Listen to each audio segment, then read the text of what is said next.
우리 성경을 한번 다시 읽겠습니다. 로마서 1장 16절, 17절. 16절, 17절은 로마서 전체 요절인데요. 좀 읽을 정도가 아니고 좀 외워야 되는데 한번 같이 읽어보겠습니다. 시작. 내가 복음을 부끄러워하지 아니하노니 이 복음은 모든 믿는 자에게 구원을 주시는 하나님의 능력이 됨이라. 먼저에는 유대인에게요 그리고 헬라인에게로다. 복음에는 하나님의 의가 나타나서 믿음으로 믿음에 이르게 하나니 기록된 바 오직 의인은 믿음으로 말미암아 살리라 함과 같으니라. 아멘. 모니터 보름만 좀 더 넣어주세요. 얼마 전에 한국 기독교 윤리신천본부라고 하는 곳에서 국민들을 대상으로, 시민들 대상으로 한국에 있는 종교 선호도 조사를 했습니다. 어떤 종교를 더 좋아하느냐, 선호하느냐. 안타깝게도 우리 개신교는 캐톨릭 그리고 불교에 뒤이어서 3위가 되었습니다. 발표되었습니다. 여러 가지 이유와 또 조건들은 다르겠지만은 어쨌든 그 결과에 대해서 그 속해 있는 그 목사고 성도로서 깊은 반성과 자성을 해야 되리라 그렇게 생각합니다. 우리 성경이 보여주고 있는 교회의 자리 그리고 성경이 보여주고 있는 신자의 자리와 우리가 좀 너무 많이 나와 있는 게 아닌가. 성경과 너무 좀 멀리 떨어져 나와 있는 게 아닌가. 결코 사람들이 개신교에 대한 선호도 조사를 할 때 후위 평가를 주지 않는 이유가 우리가 믿고 있는 예수 그리스도에 대한 그리고 그분과 그분의 가르침에 대한 거부는 아니라 그렇게 생각됩니다. 심층적인 조사를 더 해봐야 되겠지만 그것은 아마 거의 여러 번 이전에 있던 조사에서도 확인되는 사실입니다. 우리가 예수 그리스도와 예수 그리스도의 가르침, 그분이 추구하는 가치, 그거에 대한 거부라기보다는 그 예수 그리스도를 믿고 따른다라고 하는 사람들, 그리고 그 사람들이 구성하고 있는 공동체에 대한 거부감입니다. 뭘 얘기하는가 하면 예수 그리스도와 그분의 진리와 말씀이 그 공동체와 교회가 그분의 말씀을 제대로 따라가지 못한다라고 하는 반증이기도 합니다. 이런 것입니다. 물을 공급하는 원수는 아주 깨끗하고 좋은 것인데 그 원수가 파이프를 타고 오다가 보면 수도꼭지를 뚫어보면 어떻게 해요? 먹을 수가 없는 정도가 됐습니다. 뭐 때문입니까? 파이프에 온갖 더러운 이물질들이 녹이 슬어서 원수는 깨끗하지만 틀어보면 결국 나오는 것은 먹을 수 없는 물이다.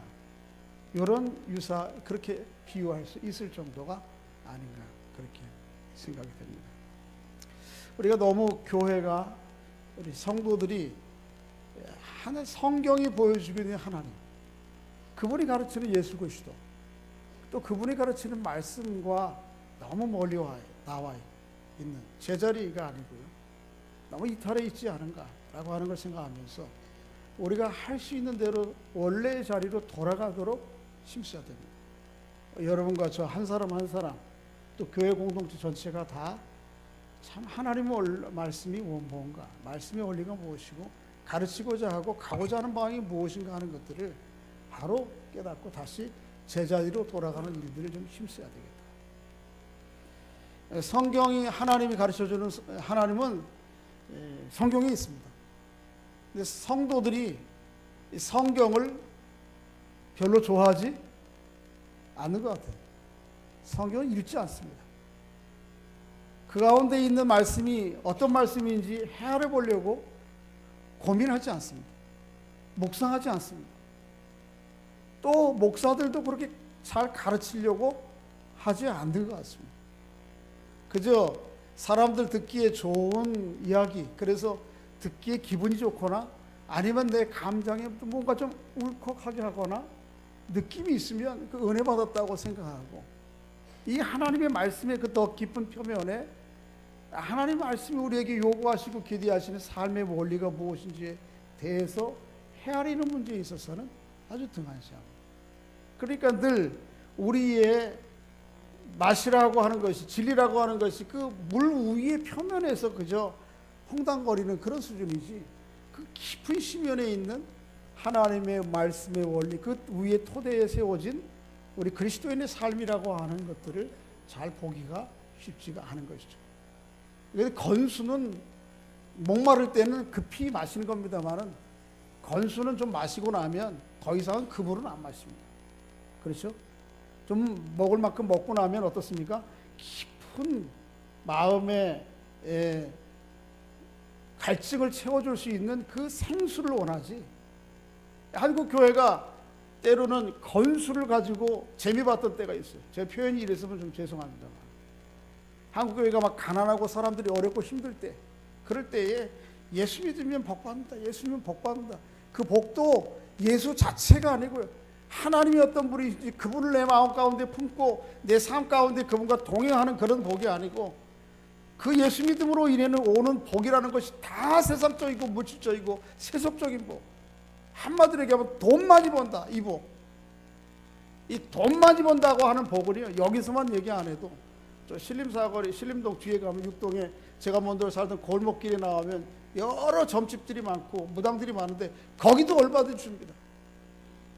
그런데 기독교의 신앙이라고 하는 수준이 기껏해야 그 정도, 예수 믿고 복 받는 것이 그저 물질적인 복, 이것이 한때는 통해요. 여러 가지 가난하고 어렵고 힘든 시절을 살아갈 때에는 그래 우선 당장 그 건술에도 먹어야 되죠. 가보면 그런 건술에도 먹는 기쁨이 있거든요. 됐습니다. 그렇지만 이제 건수가 사라진 시대에는 이제는 성도들이 더 이상 그 건수, 비 내린 물 그거 가지고 만족하지 않아요. 정말 그 깊은 곳에서 나오는, 심연에서 나오는 생수를 원하죠. 그런 면에 있어서 우리가 여러 면에 있어서 실수하고 있는 거죠.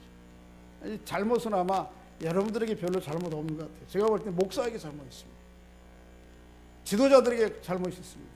이런 것들에 대한 영적인 해안과 안목을 가지고 좀 거칠고 힘들어도 오늘날의 교회가 가야 될 것이 무엇인가, 그것에 대해서 조금 뚜벅뚜벅 걸어가는 일이 있어야 되는데, 여전히 목사들이, 지도자들이 앞장서서 여전히 성경이 가지고 있는 그 복과 가치라기보다는 세상적인 가치와 복들을 추구하면서 또 그것들이 마치 신앙생활이고 공동체가 가야 되는 길인 것처럼 그렇게 호도해왔던 그런 일들이 있습니다.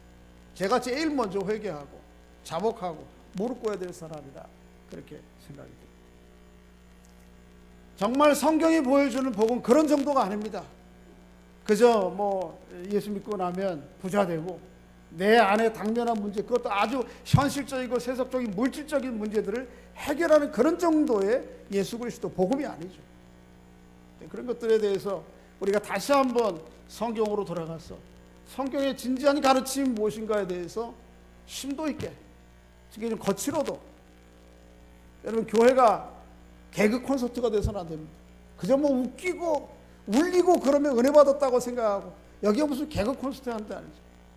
그것보다 정말 힘들고 어려워도 진지하게 하나님의 말씀의 의미가 무엇인지, 거기에 내 삶의 뿌리를 내려고 하고 거기 머물러 있으려고 하고 몸부림치고, 그래서 그 토대 위에 내 삶을 세워가고 내 삶을 전망하고 바라보는 그런 삶이 있어야 되겠다. 그런 면에서 다시 한번 우리가 원래의 자리로 돌아가야 되겠다 싶습니다. 이번 로마서를 쭉 제가 강의하고 준비하면서 제가 그런 면에서 큰 도전을 받습니다. 성경에 여러 좋은 성경들이 많지만 그 성경 가운데 이 로마서는 우리 성도들이 믿는 신앙의 원리가 무엇인지, 교회가 어느 토대 위에 세워져야 될지를 아주 명확하게 정확하게 보여주고 있는 내용인데, 말씀을 주일마다 묵상하시는 가운데 원래의 제자리로 돌아가서 여러분과 제 심령, 또 우리 공동체가 참 세상이 기대하고 고대하는 그 생수를 길어 올리는, 그것을 공급하는 그런 공동체로 거듭나는 은혜가 있기를 주의 이름으로 축복합니다. 오늘 읽은 16절과 17절은 로마서 전체에 대한 요절입니다.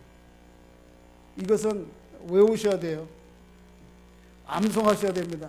마음에 새겨야 됩니다. 다음 주에 제가 한번 여쭤볼 거예요. 한번 연현 간사님 일어나서 한번 16절, 17절 외워보십시오. 그렇게 장로님들도 제가 한번 일어나서 해볼 테니까 로마서 1장 16절, 17절. 예수 1, 2년 믿은 거 아니잖아요. 그런데 우리가 믿는 도리에 가장 요절의 근거가 어딘지 모르면 안 되잖아요. 이 16절 17절을 꼭 외우셔야 돼요. 또 이거 못 외웠다고 또 교회 오기를 주저하면 이거 큰일인데.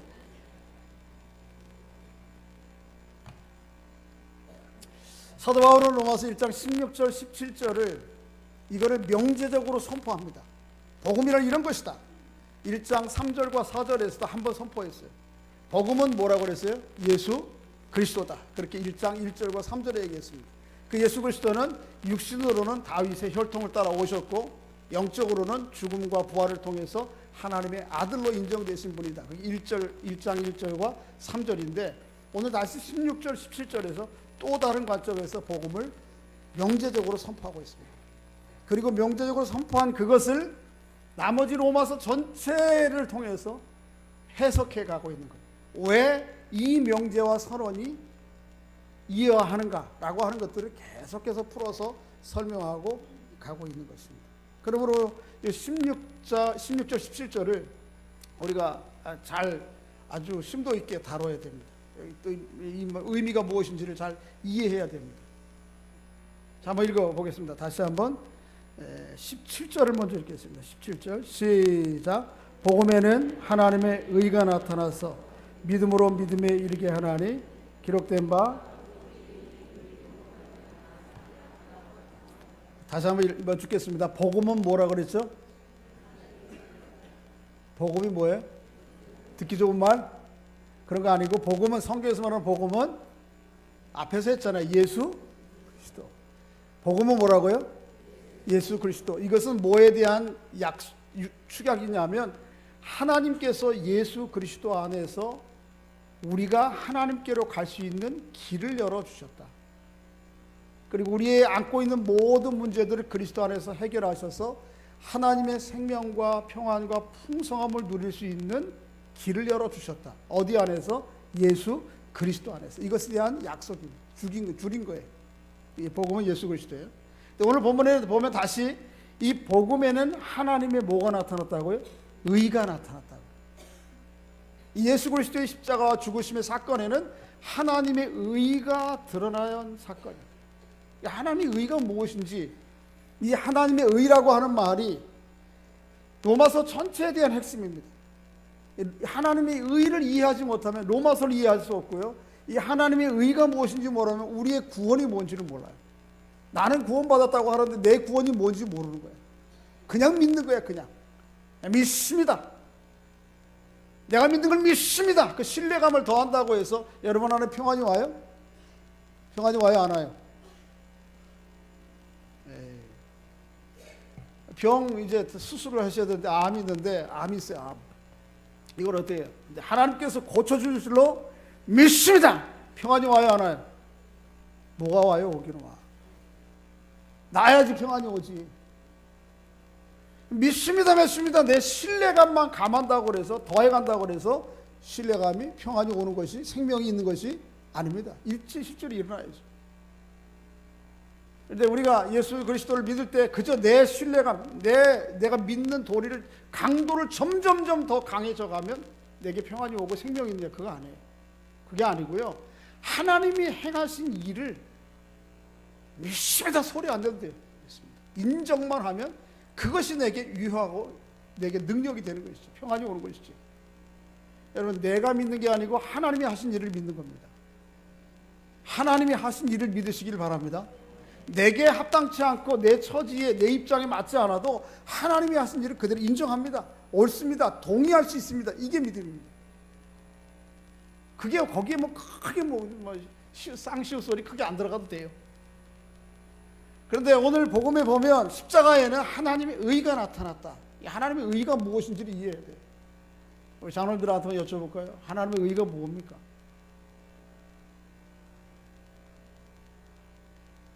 하나님의 의가 뭐예요? 십자가의 사건에는 하나님의 의가 나타났다고 하는데 이게 뭐냐? 이게 아주 핵심이에요. 의라고 하는 말은 오늘 일반적인 관점으로 생각하면 옳고 그른 것, 도덕적으로 선한 것, 이것을 의라고 생각해요. 근데 십자가 사건 속에는 하나님의 도덕적 공의가 나타났다. 이거 맞는 얘기예요. 이제 조금 더 좀 설명을 하면 잘 들으셔야 됩니다. 이 의라고 하는 말은 당시에 법정에서 쓰여지는 용어입니다.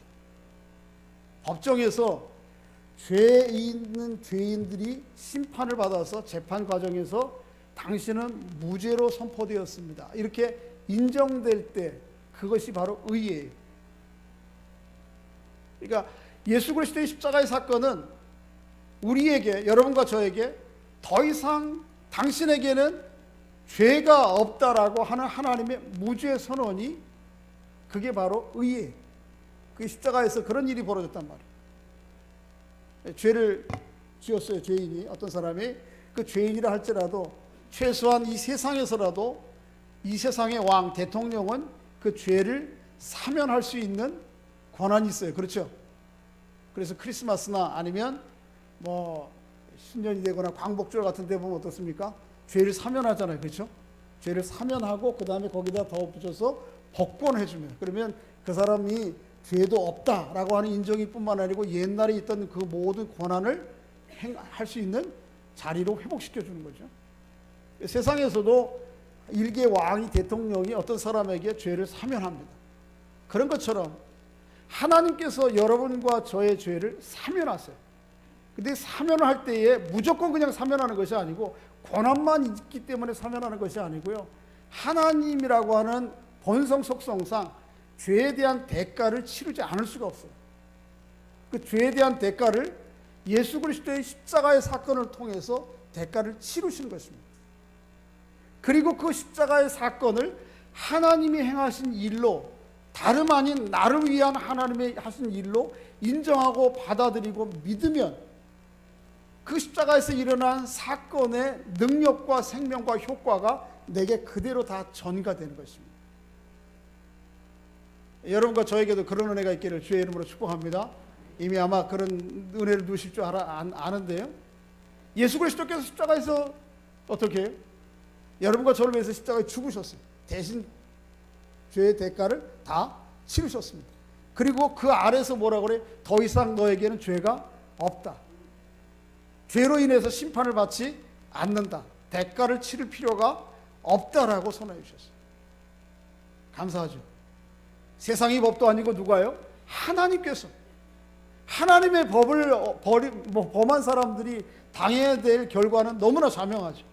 그런데 하나님께서 예수 그리스도 안에서 그 모든 대가를 다 치르시고, 아, 하나님이 그렇게 하셨군요 라고 하는 것을 인정하고 받아들이면 거기에서 일어난 사건의 모든 효과가 내게 이루어진다.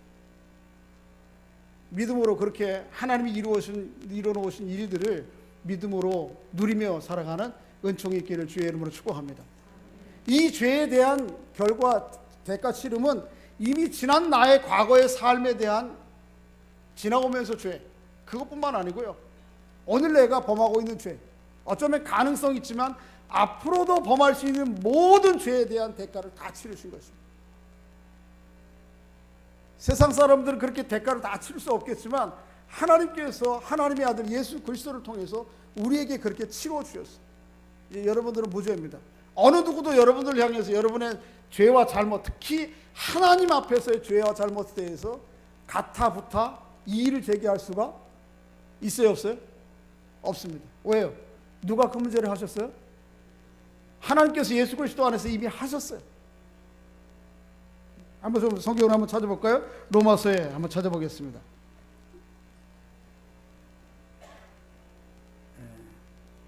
로마서 8장을 찾아보겠습니다. 8장, 우리가 잘 아는 8장 33절 34절 두 절 읽어보겠습니다. 시작. 누가 능히 하나님께서 택하신 자들을 고발하리요? 의롭다 하신 이는 하나님이시니 누가 정죄하리요? 죽을 뿐 아니라 다시 살아나신 이는 그리스도 예수시니 그는 하나님의 우편에 계신 자요 우리를 위하여 간구하시는 자니라. 거기 33절에 보면 누가 능히 하나님께서 택하신 자를 고발하리요? 의롭다 하시는 이는 누구예요? 하나님이시니. 자, 저를 어느 누가, 어느 사람이 아니더라도 여러분 마음 가운데 여러분의 죄에 대해서, 죄책감과 죄에 대해서 고발을 해서 여러분들은 하나님 앞에 못 세우려고 하는 그런 의도가 있다면 다 거부하십시오. 이미 다 예수 그리스도 안에서 하나님께서 내게 그 모든 문제를 어떻게 하셨어요? 해결하셨어요. 우리를 향해서 죄의 대가를 치르시고 의롭다 선언하셨어요. 그러므로 어느 누구도 내게 대하여 하나님 앞에 죄와 죄책감을 가지고 숨고 도망가고 못 세우게 할 만한 사람은 아무도 없습니다. 하나님이 인정하셨는데 누가 인정하네요? 그렇죠? 그러므로 늘 그 확신 가운데 우리를 살아야 됩니다. 할렐루야. 서로에게 한번 하나님이 좀 대신 하나님의 입으로 대언해 주시기 바랍니다. 당신은 무죄입니다. 누가 그랬어요? 하나님이 무죄. 하나님이 무죄라고 그랬으니까 우리에게 유죄라고 이의를 제기할 사람이 있어요, 없어요? 없습니다. 단단한 확신 가운데 사셔야 됩니다. 이게 바로 칭의예요. 의롭게 된 거예요. 당신은 무죄하다. 이것만이 의라는 말이 아니라는 걸 여러분 기억하셔야 돼요. 이 문제에 대해서는 이미 우리 한국교회 성도들이 많이 듣고 배우고 또 그렇게 이해하고 있어요. 또 다른 의라고 하는 말은 또 다른 의미가 들어있는 말이에요. 이 의는 두 인격적인 당사자의 계약 가운데, 약속 가운데에 그 계약하고 약속한 사람이 마땅히 상대를 위해서 도리를 다할 때에 의롭다라고 하는 말을 쓰는 것입니다. 하나님께서 법정적으로 그렇게 선언해 주신 것만 아니고요, 하나님과 우리 사이에 계약을 하세요. 어떻게 계약하시는가 하면 이스라엘 역사 가운데 보면 내가 너희의 뭐가 되어주고 하나님이 되어주고 너는 나의 뭐가 되고요? 백성이 된다고, 나의 자녀라고 하는, 그게 가장 극명하게 보여주는 것이 출애굽기 19장이죠. 5절 6절 하나님께서 이스라엘 백성들을 모아놓고 그들의 대표 가운데 누구예요? 모세를 불러다가 약속을 하십니다. 내가 이제부터 너희의 뭐가 되고 하나님이 되고 모든 민족과 사람 가운데 너희들을 불러내서 너는 나의 백성이 되는, 나는 너희들에 대한 의무를 신실하게 감당할 테니까 너희도 나에 대해서 어떻게 그 의무를 신실히 감당하라. 그럼 뭐예요? 그게 의로운 거예요. 아버지와 아들의 관계로 묘사하기도 합니다. 하나님은 우리의 늘 뭐가 되어주시죠? 아버지 되어주시죠. 그래서 아버지에서 도리를 다해요. 때로는 자식의 도리를 다하라 안 해도 아버지는 도리를 다해요. 여러분 한번 여쭤볼까요? 자녀들에게 좀 서운하지 않은 부모 있어요? 야, 우리 애들 참 하나님 주신 선물이야. 다 그렇게 생각해요, 저도. 근데 한쪽으로는 어떤 생각이 들어요? 하나님 왜 이런 것들을 보냈는가 나한테. 그런 생각이 들어요. 그런 마음이 들 때에도 저는 자녀들에 대해서 어떻습니까? 도리를 다 해요, 안 해요? 다 해야죠. 여러분, 자녀들이 저한테 서운하게 한다고 제 도리를 안 하면 제가 아버지입니까? 반대도 마찬가지입니다. 여러분, 자녀들 입장에 볼 때 부모님이 때로는 못나고 때로는 이치에 맞지 않고 때로는 여러 가지 삶의 형편 가운데 상처와 아픔들이 있어서 여러 가지로 뭐 문제가 있고, 그래도 그렇다고 부모에 대한 도리를 안 하면 자식 뒤에 말이 있어야 되는데 아닙니다. 자식이 아닙니다. 그러니까 두 언약 가운데에 우리는 신실해야 됩니다. 또 하나님은 목자와 양으로 비유해서 그렇게 얘기합니다. 하나님이 나는 목자다. 너희는 뭐고요? 양이고. 목자는 양을 위해서 뭘 버려요? 뭘 버려? 요한복음에 목숨을 버린다고요. 근데 여러분 한번 이치로 한번 생각해 보세요. 양들을 데려서 풀밭으로 들러 나갔는데 거기 곰이 나타났어. 곰이 자기 덩치보다 이마가 더 커요. 그게 나타나가지고 곰하고 사이에 이렇게 있어요. 그럼 여러분 같으면 그 양 새끼 한 마리를 구하기 위해서 그 곰과 맞섭니까? 아니면 도망갑니까? 솔직하게 얘기해봐요. 나 같아도 도망갑니다. 그런데 하나님은 요한복음에 말씀하시기를 나는 양을 위하여 목숨을 버린다 그랬습니다. 그렇게 약속하신 것을 하나님이 신실히 지키십니다. 그게 목자와 양의 언약관계 속에서 하나님이 우리에게 행하시는 것입니다. 호사에 보면 신랑과 신부의 관계로 묘사를 합니다. 하나님께서 호세아라고 하는 선지자에게 명령하기를, 야, 거기 동네에 이름한 아주 바람난 여자, 이름만 들어도 어떤 사람이지 않은 그 여자에 대해서 결혼하라. 하나님도 못합니다. 그렇게 아주 뭐 세상에 이름난 바람난 여자, 바람난 정도가 아니고 아예 뭐 공인된 그런 여자를 어떻게 데려다 내가 결혼합니다. 하라고 그래요. 결혼해요. 그리고 계속해서 남편 된 도리를 다 합니다. 그런데 어느 날 이 여자가 또 옛날 버릇이 남아가지고 옛날 옆에 있는 다른 여자들의 눈이 맞았어요. 그래서 밤이 되면 원래 사라졌다가 들어오고 며칠씩 또 안 들어오기도 하고, 소문 들어보니까 뭐 어떤 남자하고 있었다고 그러고 막 이래. 하나님께서 또 데려오라고 그래요. 또 데려다가 남편 된 도리를 다 합니다. 또 나갑니다. 이 신랑과 신부의 관계로 하나님이 우리를 이렇게 묘사하세요. 나가봐야 다른 남자 쫓아가 나가봐야 보기에는 그렇듯하지만 나중에 보면 다 냄새나는 건데, 그거 모르고 쫓아다니는데도 하나님이 그렇게 하세요. 이렇게 언약 관계를 통해서 하나님과 우리의 사이를 이스라엘 백성들의 역사 가운데 계속해서 거듭거듭 설명해 오고 또 실현해 오세요. 하나님, 아버지, 신부, 신랑으로서, 목자로서, 왕으로서. 근데 하나님께서 최종적으로 이 언약 관계를 이루시려고 했던 계획이 뭐냐면 십자가예요. 아무리 나에 대해서 자녀들로서 또 부인으로서 마땅한 일을 하지 않아도 아버지는 아버지로서 마땅한 일을 해야 되겠다. 나를 버리고 다 나간 탕자와 같은 그런 세상이지만 그럼에도 불구하고 내가 그들을 향해서 십자가상에서 내 도리를 다해야 되겠다. 그게 아버지의 의예요. 그 아버지께서, 하나님 아버지께서 자신의 도리를 다 한 것이 십자가의 사건. 이제는 그 예수 그리스도를 믿고 십자가를 바라본다고 하는 것은 나도 그 하나님과 함께 똑같이 내 도리를 다 하겠다고 하는 다짐이고 선언이고 결정입니다. 그 십자가에 나타난 의미가 무엇인지를 이해하고 내가 받아들여야만 온전한 믿음과 신앙 가운데 가는 것입니다. 이렇게 비유할 수 있습니다. 여러분, 결혼식이 있고 결혼식 이후에 뭐가 있어요? 결혼 생활이 있죠.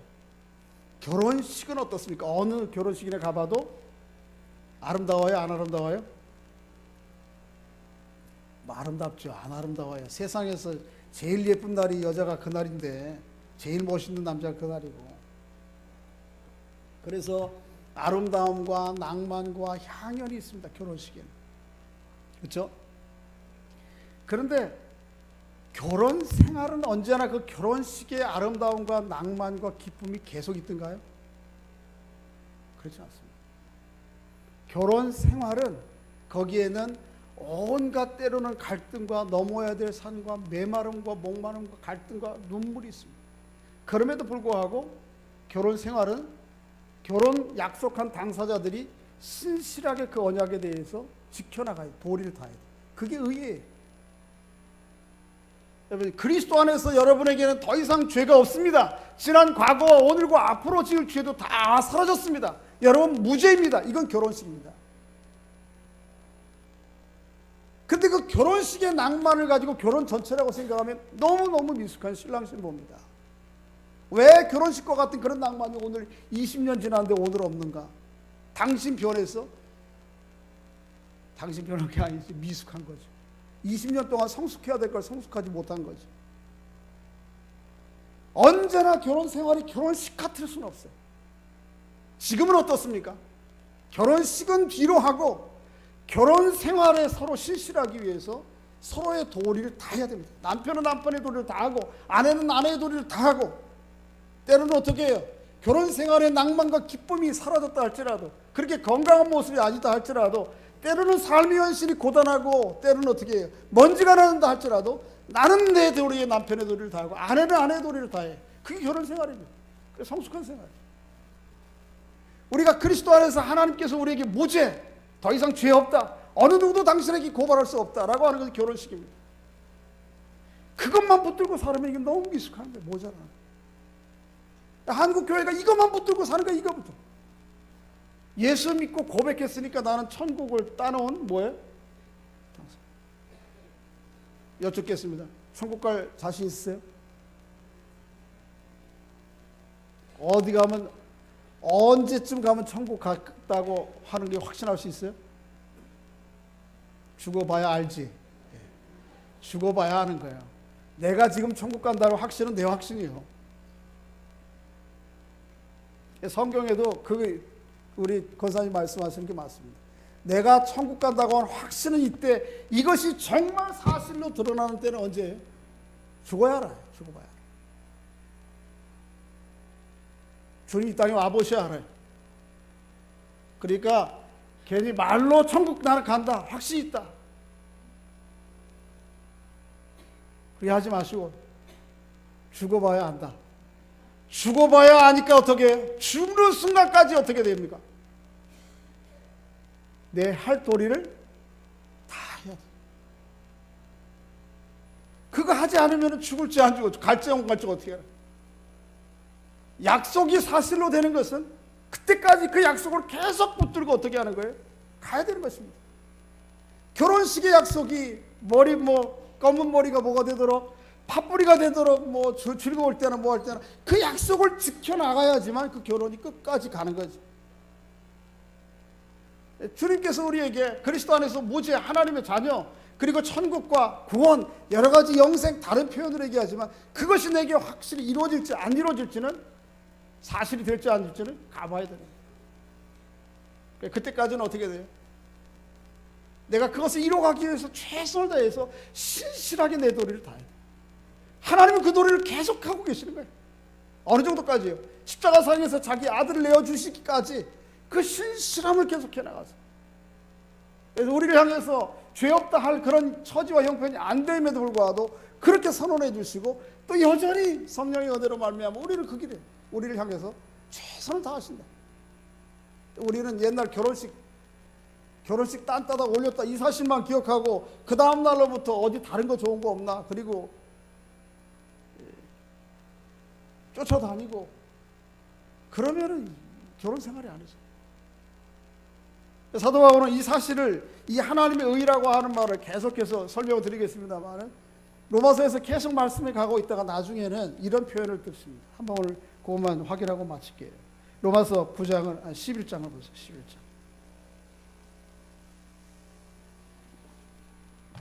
11장에 가면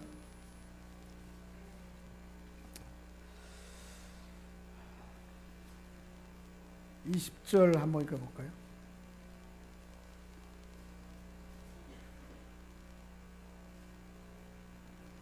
아, 21절 시작. 하나님의 원 가지들도 아끼지 아니하셨은즉 너희도 아끼지 아니하시리라. 절 보세요. 그 앞에 보면 설명을 안 드렸습니다만은 두 감람나무가 나옵니다. 저를 보십시오. 한 감람나무는 참 감람나무예요. 한 나무는 돌 감람나무. 여러분, 배 중에도 진짜 이렇게 큰 배가 열리는 배가 있는가 하면 무슨 배 있어요? 돌배, 요만한 거, 그죠? 이거 먹을 수 있어요, 없어요? 시기만 하고 못 먹어. 또 요즘 먹는 방법이 있다고. 이거 효소 담은 건데, 효소. 그래서 있어요. 근데 참 감람나무 그렇게 큰 배가 열리는 거라고 비유하자면, 돌감람나무 나무는 있지만은 못 먹는 거예요. 근데 이 참 감람나무는 누군가 하면 이스라엘 백성도 유대인들이에요. 하나님께서 그들과 미리 하나님의 계획과 하나님의 뜻이 무엇인지를 그들과 알려주시고 그들과 약속해 오시고, 여러분과 저는 돌감람나무예요. 이방인들은. 근데 하나님께서 이 돌감나무 아무 쓸데없는 여러분과 저, 유대인들의 관점에서 볼 때 이 사람들은 딱 한 군데 가면 좋아요. 잘라서 말려가지고 어디에 쓰면 돼요? 아궁이에다 집어넣으면 딱 불이나 따뜻하게 해. 우리의 존재가 다 그런 존재예요. 하나님이 누군지도 모르는. 그런데 긍휼하시게 불쌍히 여기셔서 이 돌감람나무와 같은 나의 가지를 하나 뚝 잘라가지고 참감람나무 가지를 하나 잘라내고 거기에다가 어떻게 했어요? 접붙였어요. 묶어놨어요. 그러면은 이 돌감람나무 가지에서 그 다음에 뭐가 맺혀요? 참감람나무가 맺힙니다. 안 해보신 분들은 이거 사실이에요. 앞에 분들 어른들이 확인해 주니까. 젊은 사람은 잘 모르겠지만 접붙이면은 왜 그렇습니까? 내가 어디에 뿌리를 받고 있어요? 참감람나무에 접붙임을 받았거든요. 그런데 중요한 건 그 다음이에요. 그런데 하나님께서 이 참감람나무, 저 기둥과 같이 큰 감람나무도 하나님의 뜻에 신실하지 않으니까 하나님께서 그 밑둥아리를 쫙 잘라버렸어요. 구루터기만 남겨놓고 저 두꺼운 나무를 잘라버리셨어요. 하물며 거기에 붙어 있는 돌감람나무가 제 고시를 신실하지 못하면 이거 잘라버리는 것은 하나님이 이거 해야 될까 말아야 될까 이러시겠어요? 어떻게 하다고? 참 감람나무 기둥도 가차없이 하나님이 잘라버리셨는데 돌감람나무 가지 접붙인 거 이것 정도 비틀어 말라 떨어지면 어떻게 합니까? 언제라도 꺾어버려야 되는 거지. 바로 그 말씀하고 있어요. 그 다음에 이제 그 의미가 무엇인지에 대해서 21절 한번 읽어보겠습니다. 다시 한번 21절 22절 읽어봅니다. 시작. 하나님이 원 가지들도 아끼지 아니하셨은즉 너도 아끼지 아니하시리라. 그러므로 하나님의 인자하심과 준엄하심을 보라. 넘어지는 자들에게는 준엄함이 있으니 너희가 만일 하나님의 인자하심에 머물러 있으면 그 인자가 너에게 있으리라. 그렇지 않으면 너도 찍힌 바 되리라. 100% 나는 천국 간다. 손 들어봐요.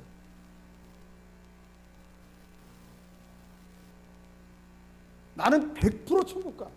사실이야. 손 들어봐요. 뭘 가지고 알아요? 뭘 가지고 알아? 하나님을 만났으니까 할 수가 있어요. 근데 개인적인 확신은 그 신앙 가운데 있는 건 좋습니다만 바울의 말씀에 기초하면 중요한 것은 이것입니다. 하나님의 인자하심과 존엄함 앞에 머물러 있느냐 안 있느냐가 따라서 내가 그 구원의 길을 갈 수 있도록 진노의 문을 열어주셨어요.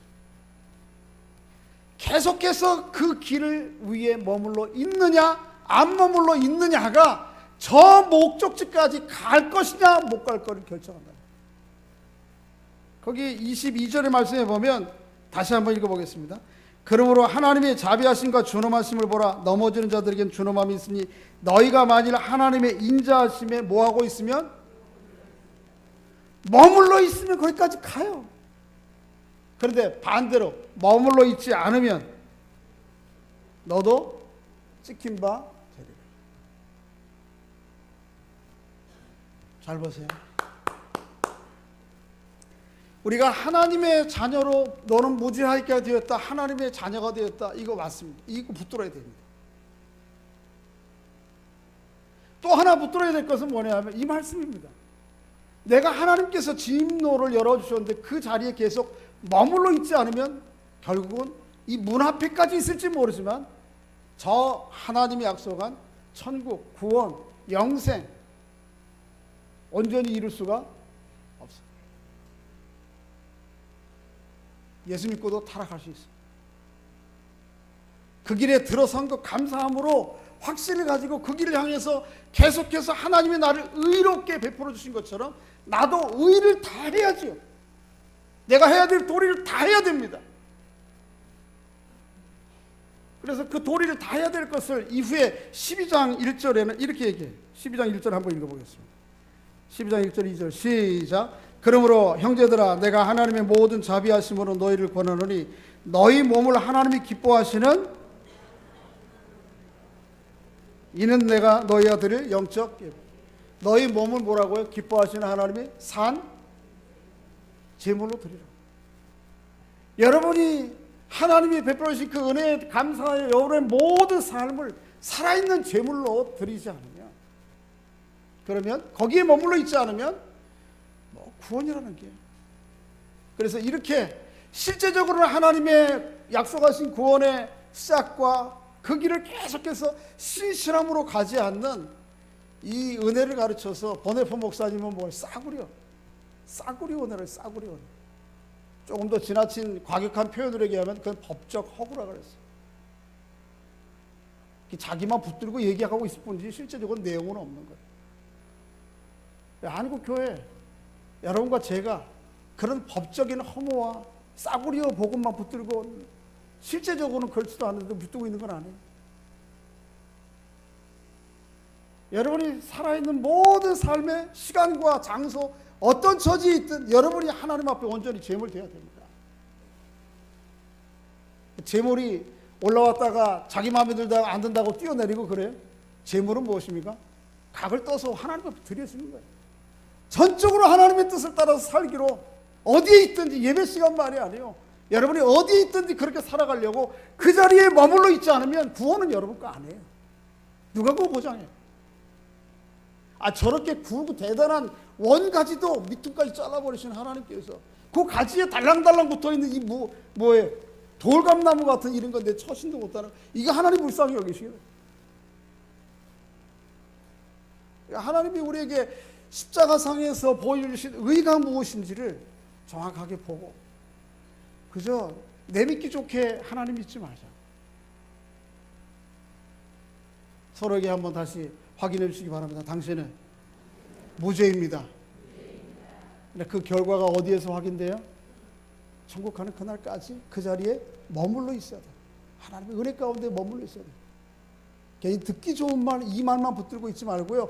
내가 가야 될 이제 뒷임도만 보지 말고 가야 될 저 목표까지를 보고 그 두 긴장 사이에 우리 있어야 됩니다. 그래서 매일 나를 하나님이 기뻐하시는 거룩한 산제사로 드리는 삶을 그 자리에 머물러 있지 않으면 아무것도 아니에요. 저는 때로 그런 생각을 합니다. 목사라고 하는 것이 말이에요. 목사직을 유지하기 위해서 교회 앞에 성도들 앞에 그럴듯하게 보이기 위해서 참 하나님 앞에 신실하면 뒤로 하고 쇼를 하고 때로는 연기를 하고 그럼 제 모습을 봐요. 바꾸자면 저는 바꿔야 돼요. 지금 차라리 너 목사 안 해도 신실한 그리스도인이라면 내가 참 신실한 그리스도인이 되겠다. 지금 목사 그냥 내려놓고 우리 장로 권사 20년 30년 그게 중요한 게 아니에요. 직분이 중요한 게 아닙니다. 정말 내가 그 하나님 앞에 신실함에 머물러 있느냐, 처음 하나님 앞에 나의 부르심, 나를 하나님의 자녀 삼으셨다고 하는 그 사실이 너무 감사하고 감격하고 내가 이것만 아니 이것 하나 가지고도 다 세상의 모든 것 다 버릴지라도 주 예수보다 더 귀한 것은 없는데 그렇게 고백하며 했던 그 고백이 내게 있느냐는 거예요. 있어요? 그 길에 머물러 계시냐고요? 우리 한국교회 하나님을 향해서 우리에게 주시는 말씀입니다. 그 자리에 머물러 있어야 됩니다. 그 자리에 처음으로 다시 돌아오셔야 돼요. 너무 멀리 가 계신다고요. 다시 돌아오셨어요. 참 하나님이 우리에게 열어주신 그 길을 뚜벅뚜벅 한 걸음 십자가의 길을 가야 돼요. 십자가. 거기에 머물러 있어야 결국은 저기에 도착합니다. 이미 길을 들어선 여러분들에게 계속해서 하나님의 그 은혜에 인자와 존엄하신 그 하나님 앞에 머물러 있는, 그래서 여러분의 생애 전체가 다 하나님의 산제사 돼요. 그 구원이 너무도 분명하고 확실하게 이루어지는 것들을 날마다 새롭게 고백하며 간증하며 살아가는 그 은혜가 여러분과 저에게 있기를 주의 이름으로 축복합니다. 이제 우리 함께 기도할 때에 아버지 하나님, 내 믿고 싶은 대로 예수 믿고 내 확신 가운데 빠져 있는 것이 아니요, 하나님이 우리에게 성경에서 보여주신 그 진리를 쫓아 온전한 믿음 가운데 거할 수 있도록 지난날의 확신과 자기 확신에 머무르는 것이 아니고 날마다 순간마다 주님이 나에게 그렇게 신실하심처럼 나도 신실하게 나의 의를 드러내며 살아갈 수 있도록, 하나님이 나에게 보여주신 그 의처럼 나도 그렇게 신실하게 주님을 따를 수 있는 은혜를 주시옵소서. 그래서 내게 시작된 이 믿음의 여정, 하늘나라의 여정이 마지막까지 완주할 수 있도록, 마지막까지 그 열매를 내가 볼 수 있도록 하나님께서 은혜를 베풀어 주시옵소서. 이렇게 자신들을 위해서 우리 한 목소리로 기도하겠습니다. 아버지 하나님, 은혜를 감사합니다. 저희들을 사랑하셔서 귀한 은혜 주시고 그 말씀 가운데 저희들을 불러주시고 깨닫게 해주신 것 감사합니다. 우리가 참 돌감나무와 같이 아무 쓰잘데가 없는 그 사람들이었습니다. 하나님도 모르고 하나님의 의도 모르고 하나님의 사랑도 모르는, 그래서 육신만을 바라보며 육신의 정욕과 야망들을 위해서 하나님 먹고 마시며 토한 것을 먹고 마시는 그런 자들이었습니다. 그럼에도 불구하고 그리스도 안에서 우리를 구원해 주시고 하나님의 자녀 삼아 주시고 그리스도 안에서 무죄하다, 누구도 너에게 죄를 물을 수 없다고 이렇게 선언해 주신 것 감사합니다. 그렇지만 이 길은 이제 길을 들어서 첫 길입니다. 우리가 가야 될 믿음의 여정들 위에 여전히 그 위에 머물러 있도록 하나님이 나를 향해서 신실하게 도리를 다하심처럼 나도 신실하게 그 도리를 다해 그 믿음의 여정을 걸어가는, 그래서 우리의 인생의 마지막 그 길에서 하나님이 예비하시고 하나님이 준비하신 구원의 아름다운 완성의 열매들을, 그 아름다움을, 그 영광스러움을 누리며 살아가는 하나님, 누릴 수 있는 그런 하나님의 사람들 될 수 있도록 우리 하나님 인도하시고 역사해 주시기 원합니다. 우리의 불충함을, 우리의 허물 많음을, 하나님의 말씀과 진리에 너무 멀리 와 있던 우리의 모습들을 긍휼히 여겨주시고 원래 제자리로 돌아가 하나님 날마다 순간마다 산제사로 주님 앞에 나를 드리며 살아가는 삶의 은총이 있도록 우리 하나님 인도하시고 역사해 주시옵소서. 아버지 하나님, 은혜를 감사합니다. 참 우리를 향해서 끝없이 기다리시고 또 기회를 주시며 용납하시는 하나님을 인해서 영광과 찬양을 돌립니다. 그렇지만 그것이 참 하나님께 너무 멀어져 있는, 하나님과 아무 상관없는 삶을 살아가는 내 자신을 합리화하는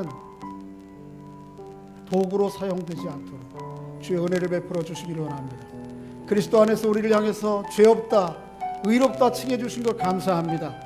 그 믿음의 여정을 걸어갈 수 있도록 진입로를 열어주시고 문을 열어주신 것 감사합니다. 계속해서 그 길을 갈 수 있게 하시고 머물러 있도록 순간마다 주님이 기뻐하시는 산제사로 나 자신을 들여가며 살아가는 그런 거룩한 믿음의 여정을 걸어가는 저희들 될 수 있도록 인도해 주시옵소서. 이 길 걷다가 주님 나와 함께 걸으시며 주님 살아계시며 내 앞서서 인도하시는 것을 날마다 새롭게 목도하며 경험하며 간증하며 고백하며 그 가운데서 눈물 흘리며 이 길을 걸어가면 하나님의 사람들 될 수 있도록 인도해 주시옵소서. 그래서 이 길 끝에서 하나님 우리에게 예비하신 천국, 하나님의 나라, 표현할 수 없는 온갖 아름다움과 영광과 기쁨들을 누리며 살아가는, 누릴 수 있는 그러나 하나님의 사람들 될 수 있도록 역사해 주시옵소서. 이렇게 우리를 변화시켜 주시옵소서. 이렇게 우리 교회를 변화시켜 주시옵소서. 한국 교회를 변화시켜 주시옵소서. 너무 멀리 와 있는 우리의 자리를 하나님 그 자리로 돌이켜 주시옵소서. 잃어버렸던 그 자리로 다시 돌아갈 수 있도록 주의 은혜를 베풀어 주시옵소서. 그래서 처음 주님을 만났던 그 자리에서 다시 믿음의 여정을 시작할 수 있도록 우리 하나님 인도하시고 역사하여 주시옵소서. 그렇게 인도하실 하나님을 높이고 찬양합니다. 예수님의 이름으로 기도하옵나이다. 아멘.